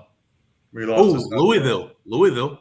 We beat Penn That wasn't State. the first No, it wasn't the four, was first it? 4. It wasn't the first 4. Penn State was in yeah. the first 4. Louisville was like in conference play. Well, I think never. I covered myself because I said 3, and then I have a 0 here. So no matter what, I'm good. I'm So we going got never. I'm 3, gonna say 0, one. I'm never. gonna say that's Well, we- happened once. I'm gonna I'm go going twice. never. 0. Twice. All right, Josh, what's the answer? The only real winner is Alan because he can't hedge, Roger. We have never done I that. can. Wow. Never. No okays. No, we have never done that. It's always been 1 and then like a 1-point Pitt loss, or like you were talking back to 2013. It's like we went up to Penn State. We all remember that game, and if you're a younger listener, go back and watch that game. That was fun. Josh Reese. Oh, and then we the third Or quarter Johnson. of that South Carolina game at home, man. It was just that third quarter. We dominated South run Carolina over. 3 of that four quarters in 2013. Nope, never done it. And our first shot is, of course, against Colorado. It'll Let's do happen. Let's do it. That streak. I'm gonna hot take that. That streak changes this year. We beat Colorado 100% of the time. I know that's a hot take saying 100% of the time, but Have you They're seen hot Colorado? garbage. I think Have you I seen think they're hot Colorado? garbage, too. And They are if hot they beat us, garbage. that's a hot take. Yeah, I think they're green Colorado. So we'll that put should that be like out an there. 18 to 21 point spread, in my opinion. I think they're so bad. That's They They're have fine. two going to players. score, but they can't do anything else besides get They the have ball. 2 players. Yeah. They'll only score if even we think- allow them to score because they can't stop the running game. So the time of possession will be all ours. All right. Their Let's best go running ahead. back had 65 yards on the season. Yeah, let's go do that ahead and update real quick and let's pivot. pivot. Oh, right. wow. Wait, this is getting worse. How Well, is this I getting heard worse? Josh- You I guys heard should be Josh getting say it, better. so- I'm trying to All the way go to right final. onto it. Right I onto know. it. We're gonna. I know what pivot. you're trying to do, but that's why I'm the host of the show. So I know, but you're Pivot. taking too much time. pivot. It wouldn't be if you just said pivot. All right. So we got Pivot. 1. All right. Pivot. Let's go ahead and pivot to Josh Pivot. with his quick Pivot. update on other UCF sports that Alan does not watch. Go ahead, But Josh. Alan put them in the show notes. Exactly. You did a great job this time. So awesome. We do appreciate that. By we, I mean me. UCF women's soccer, we beat Houston 5-0. And we play Iowa State next. The men's soccer team lost to FIU, and FIU is a solid team. Lost to FIU 4-3, tied with that other Cal College next door 0-0. The Mason directionally Left, challenged school from West Yes, Central yeah. And we Florida. That's played- the correct way to say that.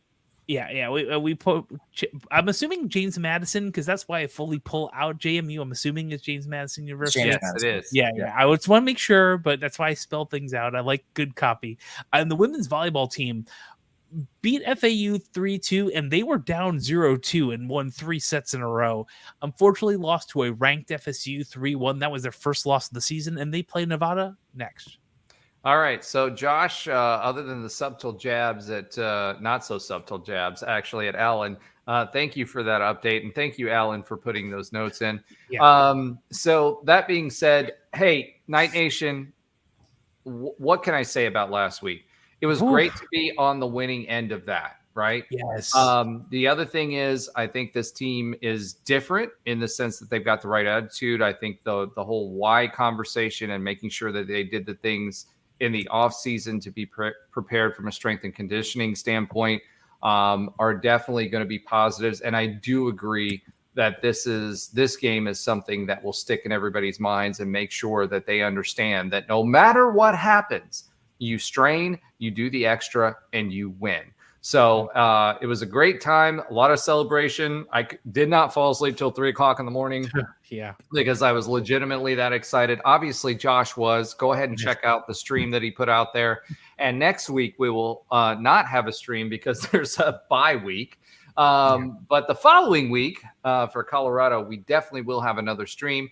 Thank you so much for your support. Keep it coming. Thank you for the comments. We appreciate everything that you're doing to our new followers. I am sorry, but for whatever reason, YouTube doesn't show all of our new followers in a timely fashion. So I know that there were several of you on YouTube and on our other channels that followed. I will call you out when you show up on their reporting. We appreciate everything you do. And I'm going to say this week because I screwed it up last week. Go Knights and charge on. Let's go, baby. So if I don't get cut off, I'll tell you exactly what that kid said before I put that short out.